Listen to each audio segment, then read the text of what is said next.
South Pacific area anti-nuclear movement is not only get rid of the nuclear weapons, but this was also related to independence movement or ex-colonial movement. So this is like not only no nuclear, but also become independent. That is the significance of this year. So we have the experts in historical experts, but today the focus is not the history, but the current reality in Pacific Islands. They are still exposed to such a threat, and what we should really do for the future. We have two speakers. They are very young. First, we would like to invite Ms. Hinamoeura. She asked us to call her Hina-san. So the audience, when you meet her, please call her Hina-san. So she is in her 30s, but she is a very promising politician in her country. So based on the past history, she is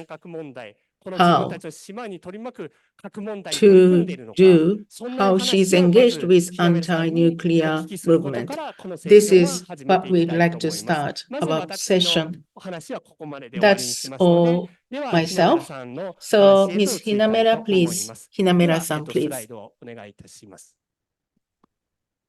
Thank you. Hello, everybody, and thank you for this invitation. I sincerely thank the organizer for inviting me to participate in this forum. It's a great honor for me to be in a conference in Japan. So next slide, please.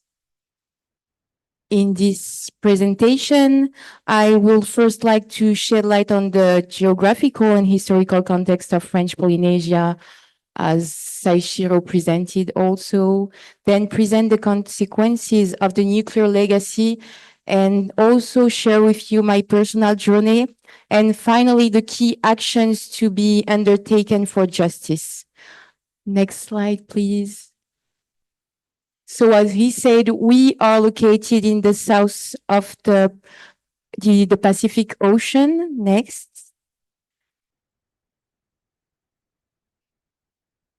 Next slide, please.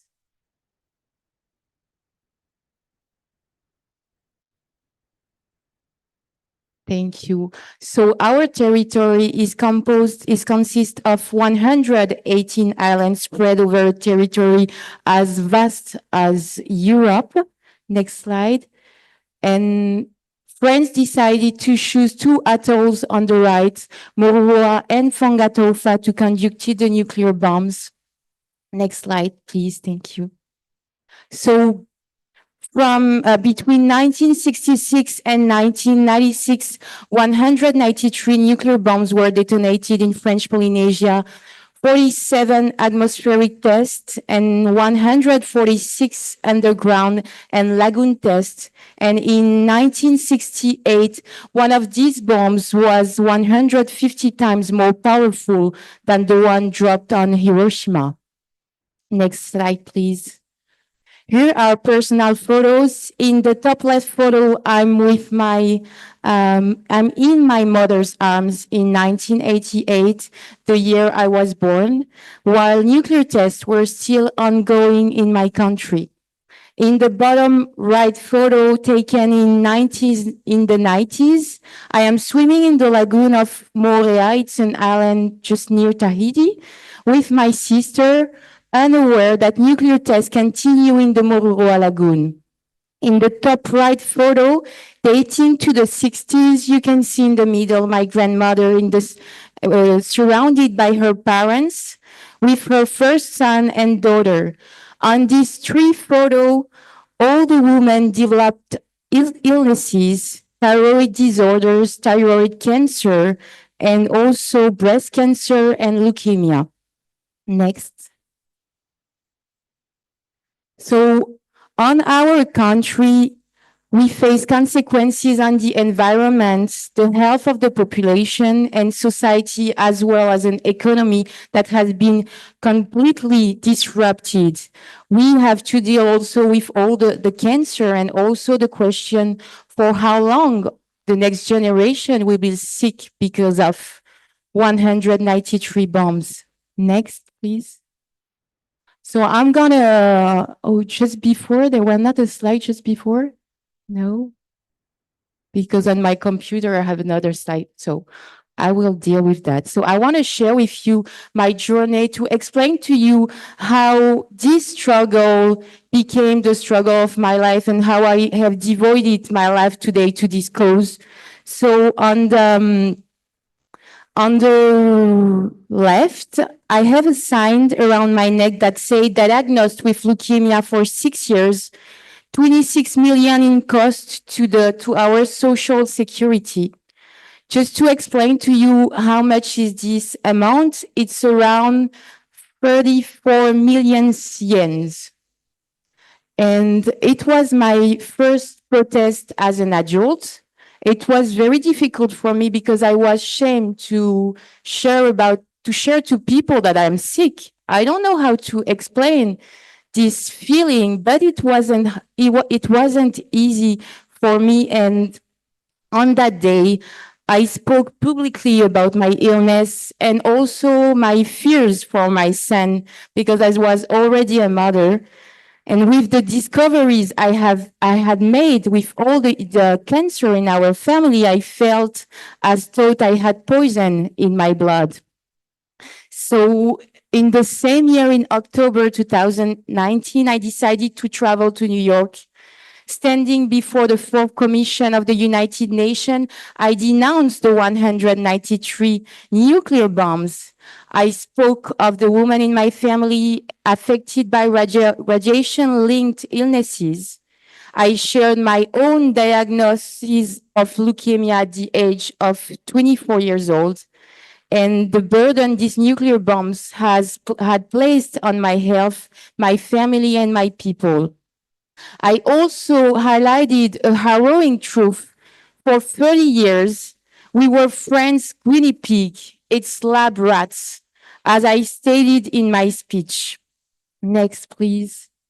And in 2022, I want to share with you this important year because it was my encounter with Jean-Marie Collin.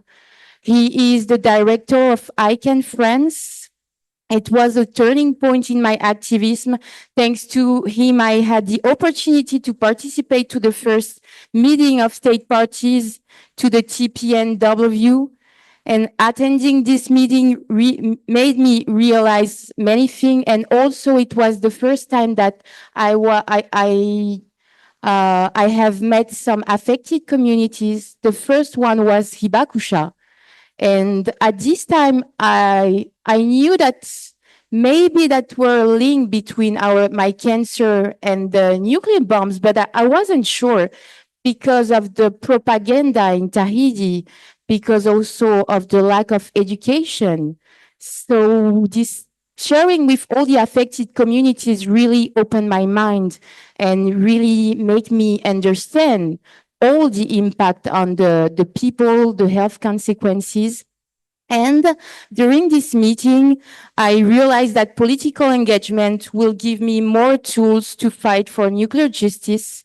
It was at that moment that I decided to enter politics, believing that I could make a greater impact. And I will just share the moment. In fact, I was very jealous because I only had 2 minutes to speak in front of the state parties.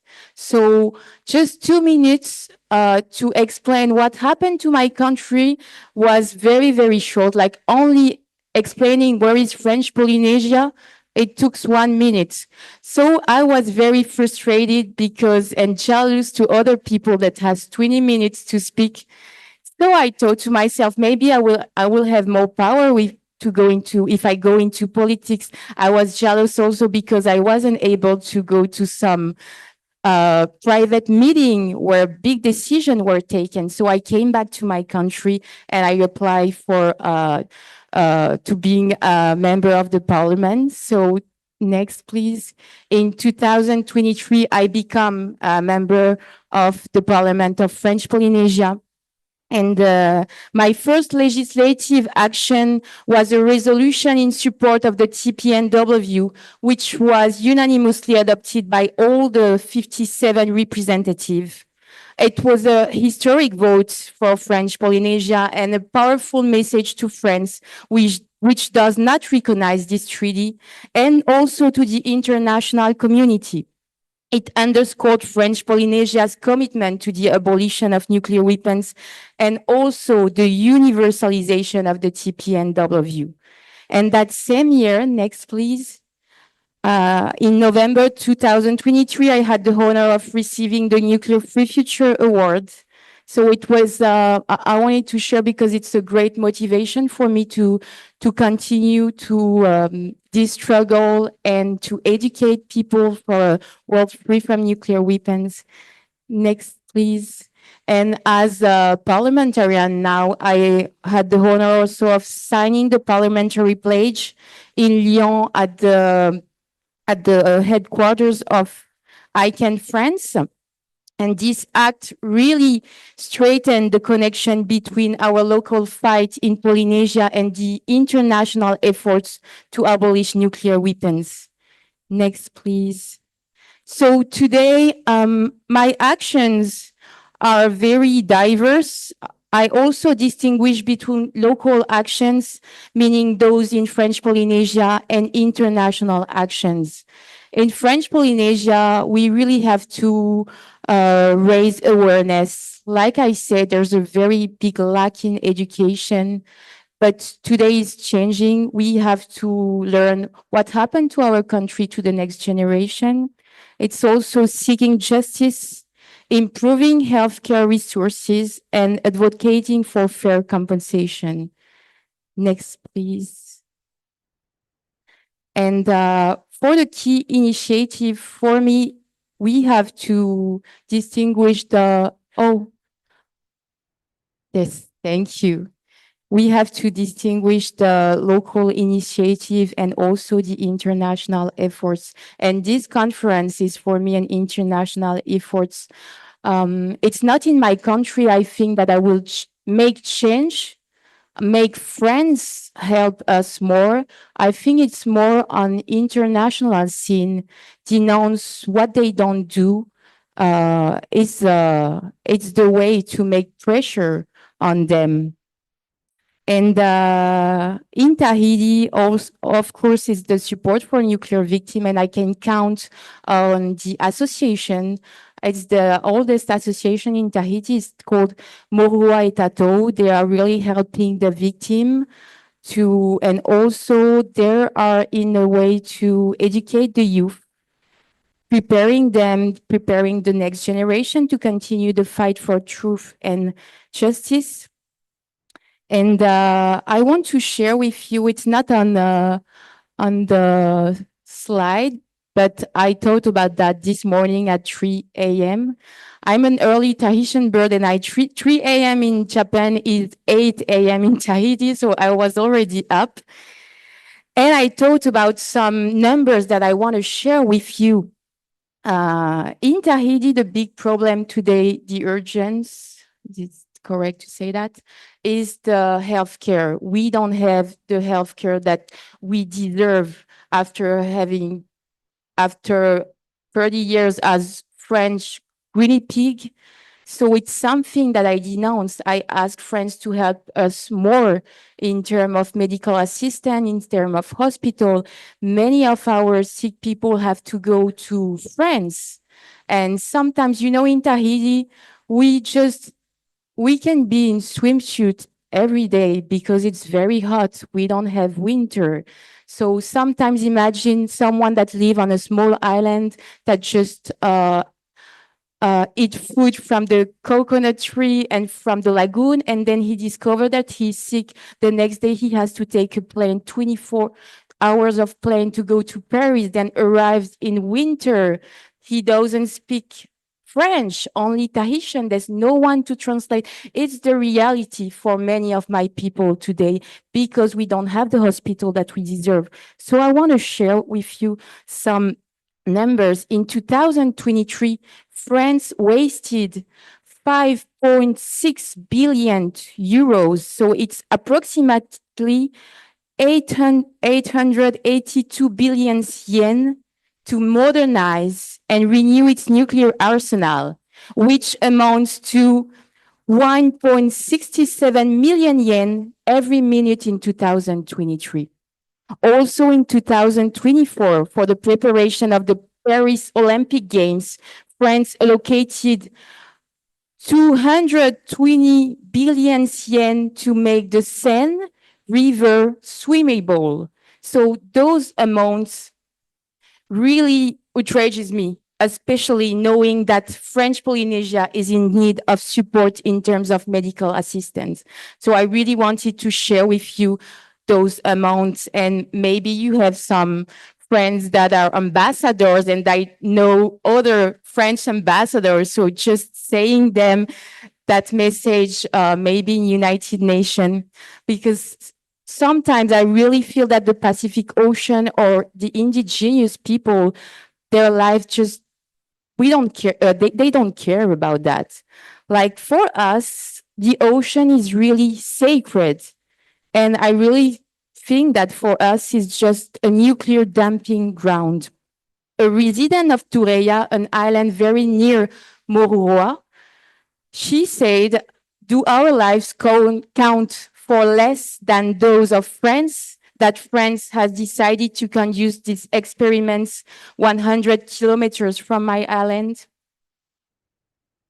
And just to conclude, I think we all have something that motivates us to keep fighting for a world without nuclear weapons. And for my conclusion and the last slide, I want to share with you what's motivating me every day. And I don't have to look at that. I can't look because I might cry if I look at them.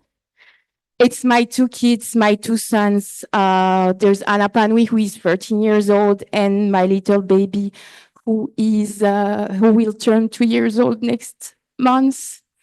And he's a miracle, the second one, because despite my leukemia, I was able to have a second child.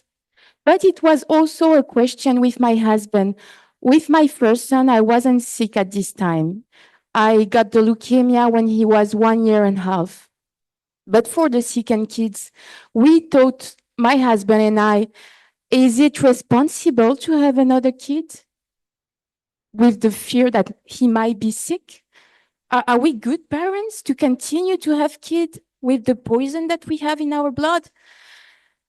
But we wanted to have so much another baby, but I had like VIP treatment at the hospital.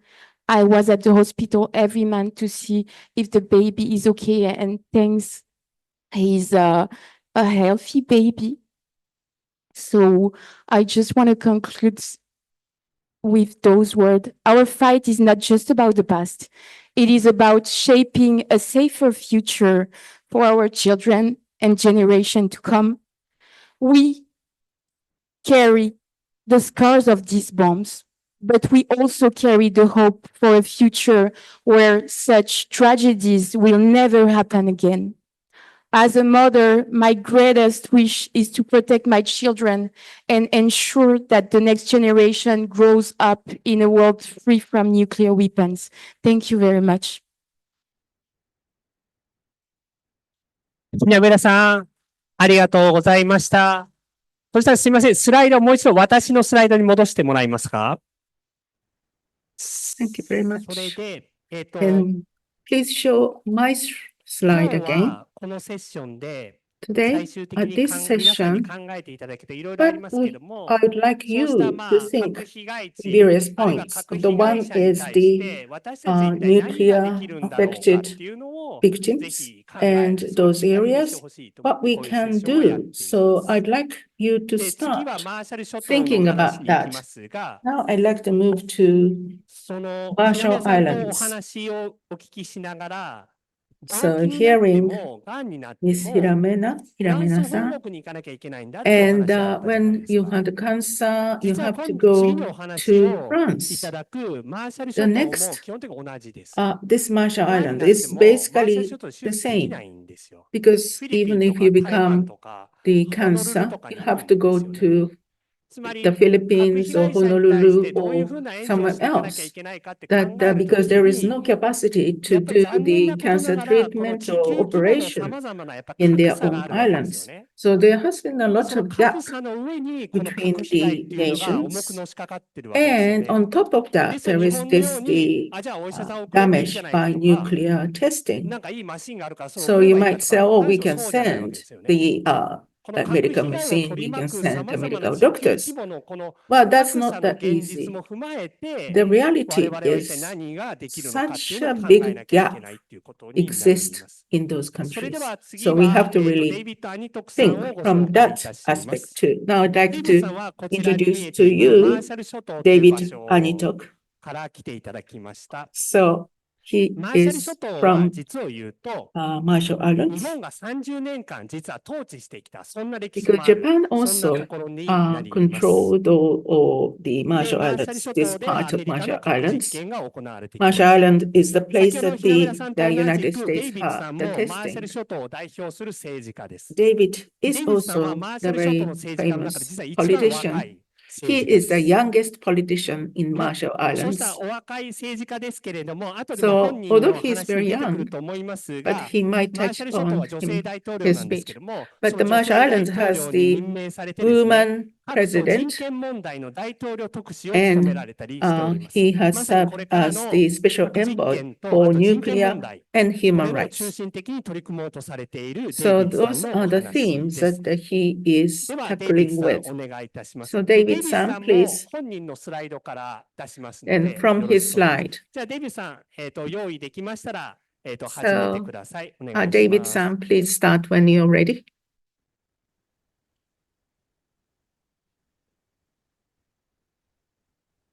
Greetings. Can you hear me okay? 大丈夫ですよ。はい、バッチリです。あなたの声も含めて、顔も含めて、スライドもとてもよく見えてます。Thank you very much. I first would like to begin by acknowledging our Creator and Father God for this time for us to be together. It is an honor for me to join you with Honorable Haina CROSS from Member of the Parliament of Maohi Nui, French Polynesia, our fellow experts that are on the panel and professors. I recognize that we stand on many shoulders ahead of us, an activist for nuclear peace from generations before us and for generations to come. So I want to thank the host and Japan NGO Network for Nuclear Weapons Abolition and Japan Campaign for Abolish Nuclear Weapons. Distinguished colleagues, honorable guests, and ladies and gentlemen, I sent you warm yakwe from Miyashiro Marshall Islands to everyone that's attending in person and those attending online.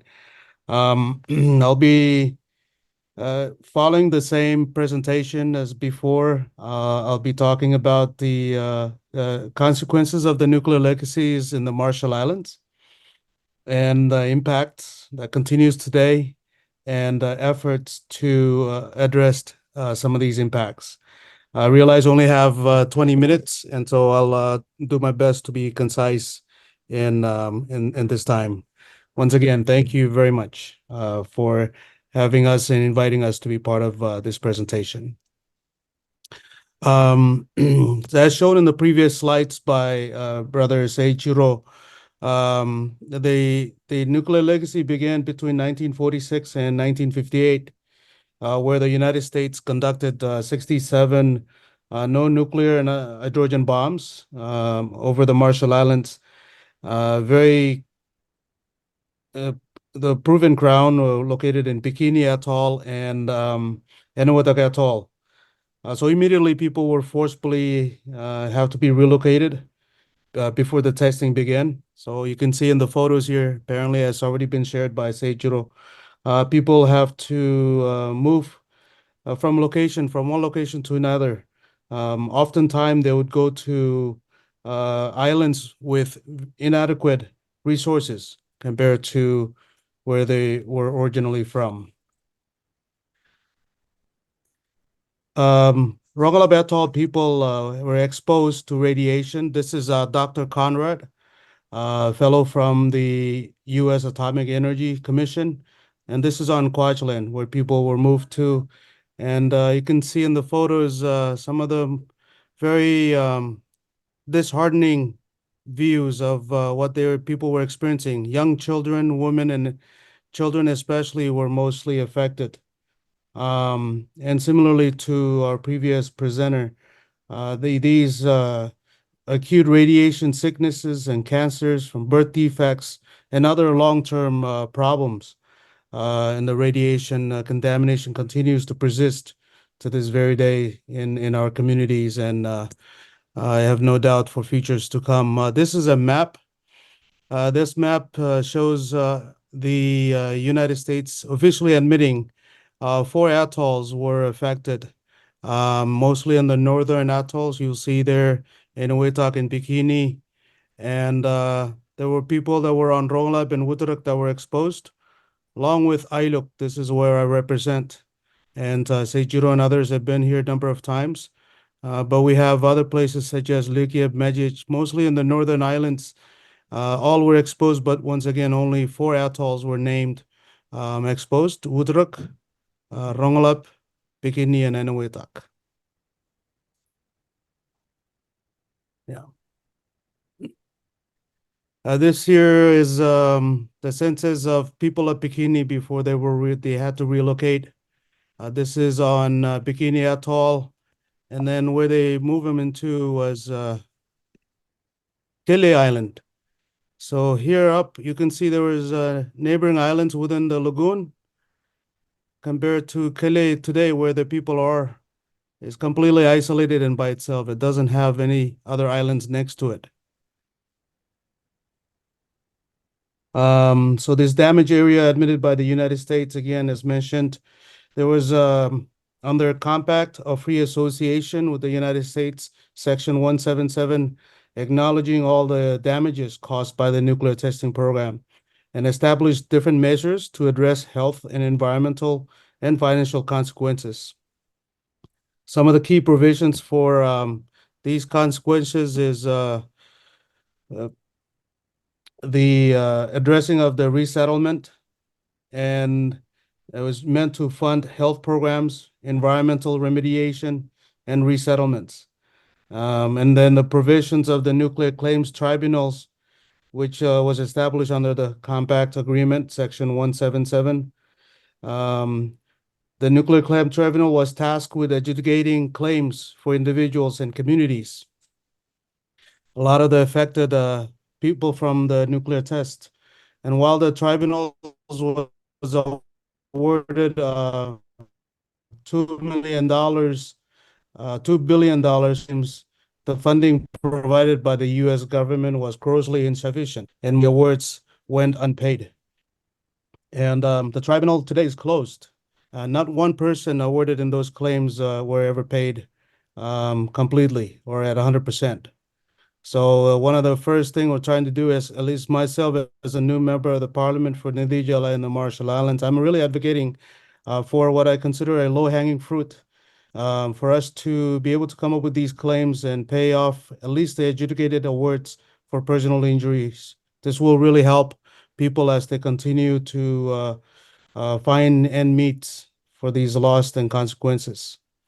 This slide here, I wanted to show it's a beautiful scene of the Marshall Islands, the ocean and the lagoon, completely emptied. There was loss of ancestral lands as caused by the nuclear test programs. Two and a half islands in the Bikini Atoll were completely vaporized, and 2 islands on on Enewetak Atoll were also completely lost from the nuclear test programs.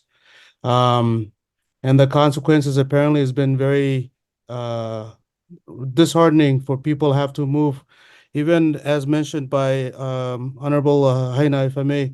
Same stories as to insufficient health program in the Marshall Islands. People have to relocate to the United States, and while going to United States, suffer the same things with lack of interpretation and programs for the people. And one of the known other consequences to this day is the construction of the Runa Dome. So this is a radioactive and debris were stored under the under this dome. This was from a grader of one of the nuclear tests, Ivy Mike, that vaporized part of the lagoon side there on your left. And then they sent constructions of military men. So there is U.S. military men and people even from parts of the region in the Pacific sent to ANITOK so they can do this project for the U.S. military and attempt to clean ANITOK Atoll so people can relocate back to it.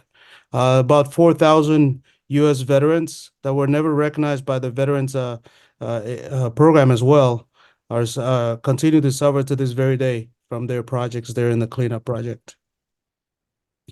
So we've just discovered recently, United States not only detonated the bulk of the weapons test in the Marshall Islands and used that to dump on the Runa Dome, but they irritated Nevada testing sites as well and brought tons of soil from Nevada to Runa Dome. This was just discovered recently in 2019. Some more photos of ANITOK and the Runa Dome itself being cracked. Now at the mercy of sea level rising and climate change, this is a high concern for us because not only affects us here at home, but it obviously will spread throughout the ocean and then affects all of us, those that are very much connected to the ocean. Just moving along as quickly as possible here, some of the key initiatives that we're working on in the Marshall Islands, besides the petition, where we submitted a petition back in 1954 for the ending ceased of the nuclear test program. And we've also tried CCP, stands for Change Circumstance Petition. That's under the that's one of the provision under Section 177 of the Compact of Free Association, where it allows us to go to the U.S. Congress to present to them changes of different circumstances. And we petitioned back in 2000 till today, they haven't heard us. And most recently in 2017, we established a National Nuclear Commission. That's what NNC stands for. Establishing the National Nuclear Commission allows us to continue to educate ourselves and our students. I myself experienced the same thing with lack of education, not being nuclear program, not being part of our education curriculums. I didn't learn much of this history until I went to the United States and then learn about this issue and start addressing policy issues to address healthcare and other access to our impacts. Most recently, we just rejoined the United Human Rights Council. So we're sitting on the Human Rights Council currently, 2025 to 2027. So I strongly agree with, if I may, Honorable Heine, totally agree with you that we have to continue at the international level to tell our stories together and to advocate together for all of the consequences that we faced and we've been exposed to. Obviously, some of the key initiatives that we're trying to work on, and our former ambassador champion, Tony D. Broom, many of his families, and like our families as well, and similar stories in your families there in Japan and in French Polynesia, we suffered greatly while those responsible continue to deny, lie, and classify what's been done. So we indeed need to continue to collaborate and advocate more together. And it's the reason why I really very much appreciate joining this this forum with all of you today. Continuing our efforts today, we do our annual Nuclear Victims and Survivors Day. This is a day where communities come together to share again these stories and continue to raise awareness, especially with our young students or young children. We bring communities together from Ligiap and Ailuk, even though they were not recognized under Section 177. As mentioned, they're exposed but forgotten or ignored. We do what we can to continue to raise these stories and effects of our people that we've lost. Many of them have already passed away. There is only a few of us today that are survivors of the testing of the nuclear programs. And it is our responsibility I feel even as a member of the parliament, a member of the community, to continue to advocate for what what we've lost, and will continue to suffer. Obviously, both all of our communities have endured, as we've just heard from the first speaker. We endured international impacts of the radiation exposure, including chronic health conditions and psychological drama and stigma. Our islands, our shared suffering reflect from indiscriminate and enduring consequences, even losing homes, losing the cities that were completely obliterated, and our culture and heritage that we lost. So it's important that we continue as both victims and survivors to stick together and share light, be resilient in the work that we do, because nobody else will continue these efforts but us today. So I'm coming to an end, getting close to an end of the presentation. The efforts that we have in the United Nations now, I think, is one that needs to be highlighted and continue to be shared. As member of the human rights, many of our communities, students, while we know United Nations has existed all these times, and we've gone to them before, we felt they have never really listened to us. I think there is a momentum now that being a member of the United Nations today, Human Rights Council, gives us a momentum, a space to raise our stories. We obviously work together with folks at TBNW as members starting to work together on that. There's still some challenges, legal interpretations that we need clarifications into how we're going to be holding the U.S. accountable for the testing programs as victims that were tested on. So just on the bright side, these are some of the island canoes. Seiichiro is a very good navigator. So being from Ailuk, one of the things that we pride ourselves in our traditions is navigations and handicrafts. So being that now we're losing our tradition and knowledge, and more people have to migrate out because of the health consequences. I show these photos of our beautiful people of Ailuk and the neighboring islands here in the Marshalls, because it shows the communities driven resiliency against the impact of nuclear, and what we're trying to do to continue keep it together. But all of these, again, all of these are being highly lost due to the consequences of the nuclear. People have to move from place to place, and we're losing these talented skills. Here is one of our champion advocate and women in the community raising awareness of her thyroid, even though she was outside, again, Rongelap, but she was born and raised in Ailuk. And so it shows, again, part of the consequences today is the lack of medical attention and efforts to need. We don't even have real oncologists on island yet. And so all of our patients we have to either send to the Philippines or we send to Hawaii. And so we're working towards trying to continue negotiation with the United States as we continue negotiating with the United States to raise our concerns with them.